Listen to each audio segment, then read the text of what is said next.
Queensland artist Camille Trail was nominated for a Gold Guitar in the wake of releasing her debut album, River of Sins, in 2021. She has played shows all over Australia, as well as Folk Alliance in Kansas City earlier this year. She has a brand new song, Got to Get to Know You, so I'm going to ask her about that, maybe about Folk Alliance, maybe some other things. Hi, Camille. Hello. So lovely to chat to you again. It's great to chat to you. And I'm going to start not with music, but with the most important thing. You've been learning to surf. I have. I would like to say it's going well. Uh, they make it look a lot easier than what it actually is, but I keep reminding myself that you don't have to be good at your hobbies. But it's fun. It's really nice to get out on the water. It's very relaxing. Yeah, that's a really good point. That's true. You don't have to be good at your hobbies. Yeah. Yeah, I actually only just saw that I think I saw it on social media somewhere, and someone posted that, and I was like, oh, that's actually really nice. I really like that one. I'm like, I'm going to use that to make me feel better about not being able to surf. I do think it is a lot harder than it looks, but it could also be, addictive because people will give over whole days to surfing. So, are you at the point where you're starting to crave a surf? I definitely am. I feel like if I go more than, to be honest, like 2 days without it, I'm like, oh, like the weather, like when it's raining, I'm like, I just want to go for a surf. Yeah, I think that's fair enough. There are still ways when it's surfing. Now, you grew up on a cattle farm, but you have been doing some coastal living. So how has the change been between the two lifestyles, or do you still think of yourself as belonging to both? I think I'm still very much a country girl at heart. It's quite a big change though. I still find I kind of have moments where, like, I think because I grew up on a farm and like I'm very used to open space, I call it like my little kind of expiry period. I feel like I have a 3 month expiry, and everything kind of builds up, and the only thing that really fixes me is going back home to the farm and having a bit of a reset, which is quite funny. And the beach is beautiful. I feel like the beach has extended that little period to about 4 months. But I really love getting back out, open spaces. Like, it just clears your mind. It's a really good little reset kind of button. I really love it. Well, and it's great that you know that about yourself as well, and that you've been able to identify what that feeling is. Like, yeah, I need to go home. Yeah, and I think like there's always kind of like a bit of a, like, I think going home, it's always just, it feels so good going home. Like, it's just amazing. And I think I've kind of just gotten to the stage where it's like, okay, like this is how I'm feeling. That's okay. And will just do what I can to make myself feel better. Yeah. Now, the last time we spoke, I believe you still had some bulls on your parents' property. Are they still happily grazing, or have you sold them? They are still happily grazing. I do have one that I'm hoping to sell to fund some more song recordings. So hopefully someone will buy it and I'll be able to put out some new songs. Because for those who do not know, you funded your first album through the sale of a bull, and I think that's a good business model. It's contained. You don't have to manage a lot of bulls, just enough to fund the recording. Yeah, exactly. I think it's quite funny when I played at the Ekka on the weekend. It felt very weird because usually when I'm at the Ekka, I'm with cattle dressed very differently, most of the time covered in cow poo. And this time my hair was nice and I was wearing a white dress. And I was talking to some people about the cattle, and they were just like, what do you know about cattle? And I'm like, oh, I'm a farmer. And they're like, oh. Yeah. I imagine there are not too many people, if any, other than you, who have played at the Ekka as a musical artist and also been there as a farmer. Because I can't think of anyone else. Cool. Yeah. Yeah. So, yes. So, sorry. It is pretty cool. I talked over the top of you then. And I know from talking to a young lady several years ago who was taking her own cattle to the Ekka that, it involves sleeping there. You sleep above the pens where the animals are sometimes, and it's you're in for the duration of the Ekka. It's quite a commitment. Yeah, it's an experience, that's for sure. Yeah, right. To see the cows. I see the cows in the photo on your wall. Oh, yeah. Yeah, that's right. I've actually bought that at the Sydney Royal Easter Show, and the photo above it from the year before. I wouldn't mind betting it's the same photographer because all the animals are looking at the camera. There you go.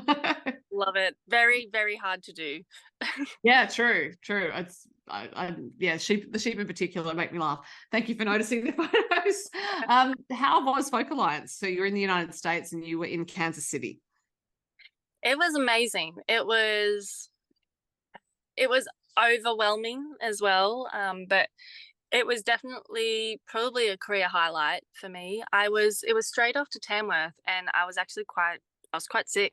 I mean, lots of people get sick after Tamworth, and it was probably like the sickest I've ever been though, and it was a bit brutal. So went over there and I was jet lagged and I was sick, and it was just it was crazy too because they have like conferences during the day, but then all of your performances are at nighttime. So you're performing from 9 p.m. to 3 a.m. So I think those were like 2 a.m., 2:30 a.m.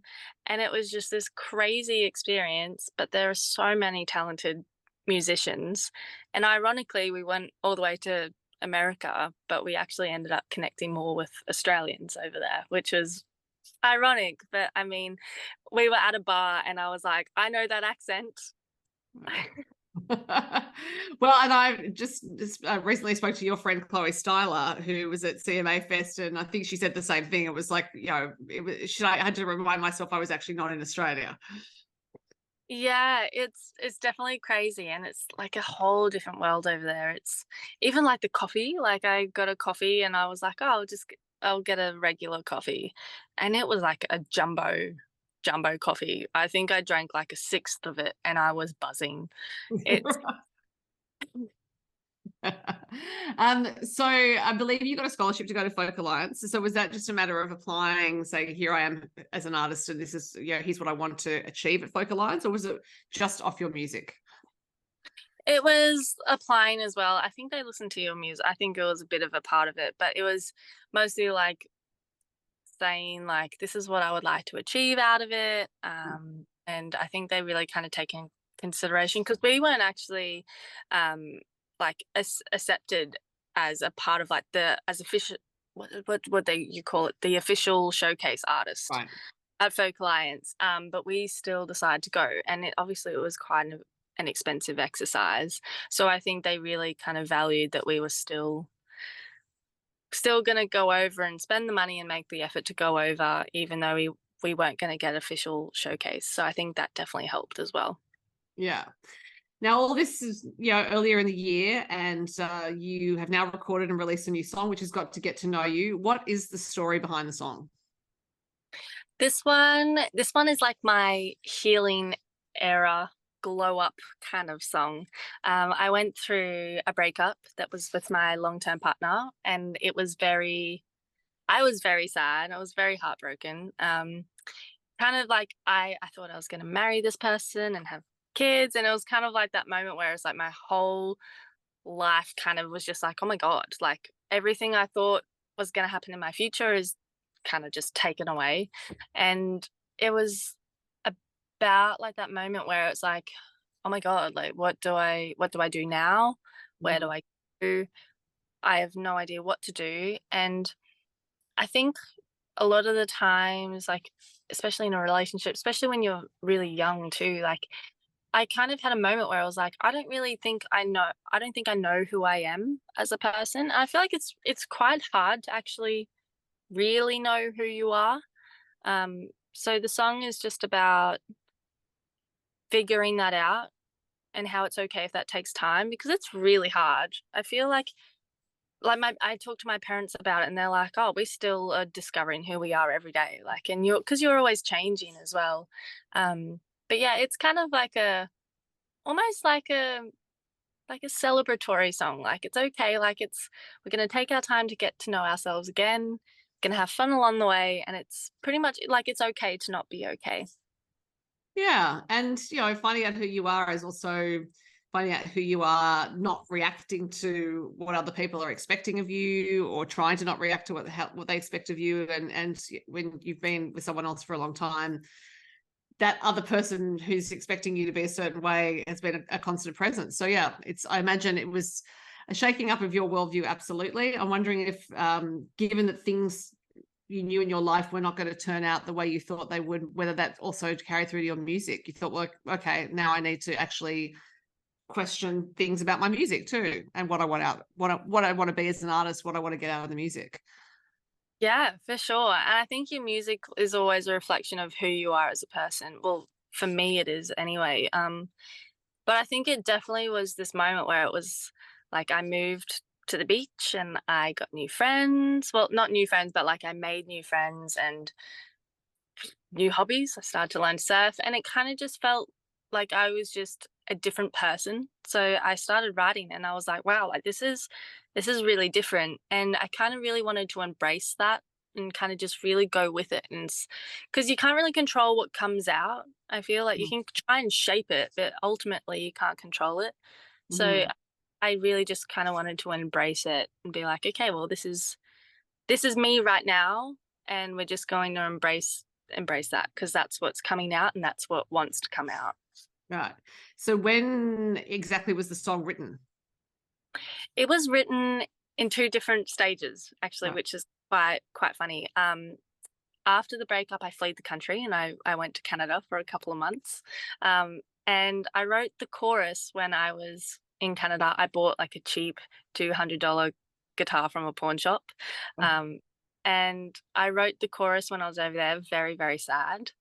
And then I kind of just left it be. I, to be honest, I didn't write a lot. I kind of just wanted to just heal, I suppose, live my life, get my life together again.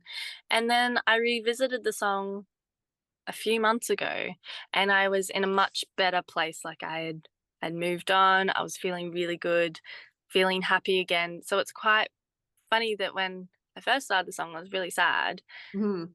But when I finished the song, I was in a much better place. And ultimately, it's funny because that's what the song is about. So it's weird that like how the song was written is what the song is about. Like, and I find that really cool. Yeah.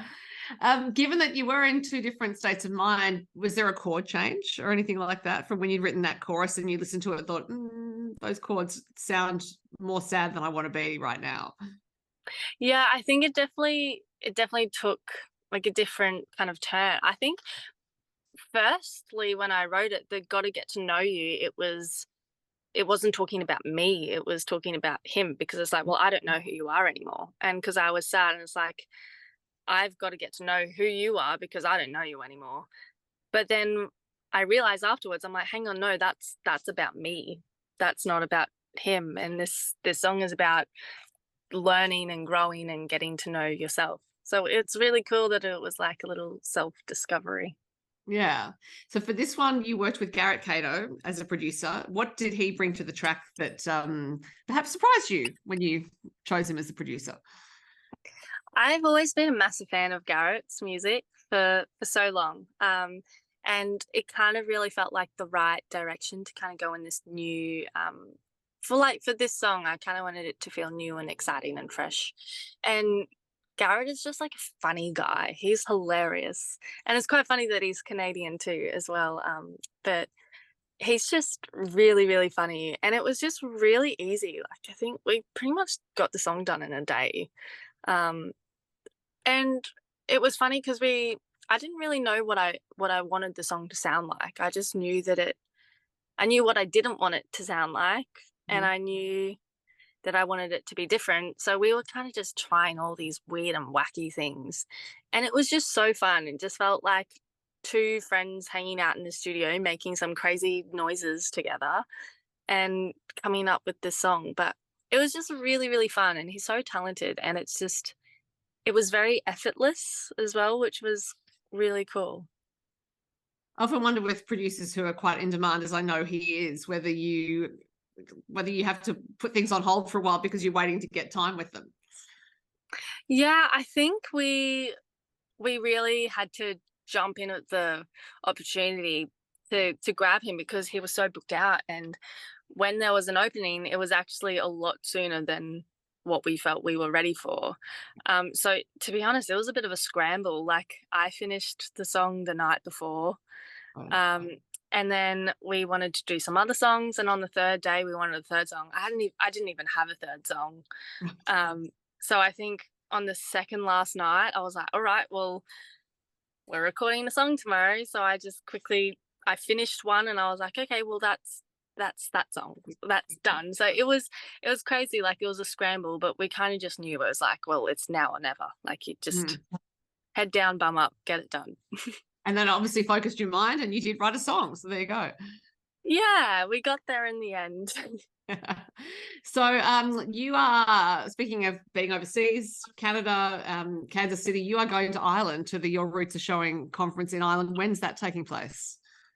That's mid-January, so it's actually right over Tamworth. So I'm so bummed that I'm going to be missing Tamworth, but I mean, it's pretty cool to be going to Ireland. I'm so stoked.